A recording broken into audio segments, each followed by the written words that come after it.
মিয়ানমারের জান্তার বিরুদ্ধে যুদ্ধবিরতি চুক্তি ভঙ্গের অভিযোগ।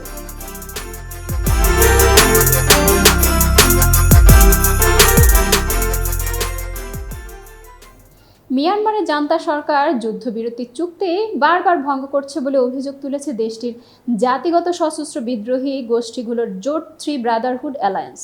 জোটের সদস্যদের দাবি, চীনের মধ্যস্থতায় যুদ্ধবিরতি চুক্তি সত্ত্বেও সামরিক বাহিনী চলতি মাসে দেশটির উত্তরাঞ্চলে বারবার হামলা চালিয়েছে। এতে অনেক বেসামরিক মানুষ হতাহত হয়েছে। থ্রি ব্রাদারহুড অ্যালায়েন্সের সদস্য তাং ন্যাশনাল লিবারেশন আর্মি জোটের টেলিগ্রাম চ্যানেলে এক বিবৃতি পোস্ট করে। সেখানে বলা হয়, বুধবার টিএনএল-এর নিয়ন্ত্রণাধীন মোঘক শহরে বিমান হামলা চালিয়েছে জান্তা সেনারা। এই ঘটনায় একজন বেসামরিক ব্যক্তি নিহত হয়েছেন। আহত হয়েছে 10 বছরের এক শিশুসহ 3 জন। এর আগে গত মঙ্গলবার সামরিক বাহিনীর ড্রোন হামলায় টিএনএল-এর এক সদস্য নিহত এবং 4 জন আহত হন বলেও দাবি করে গোষ্ঠীটি। তাদের ভাষ্য, এছাড়া তাদের ঘাঁটিগুলোতে গোলা নিক্ষেপ করেছে এবং সড়ক যোগাযোগ বিচ্ছিন্ন করে দিয়েছে।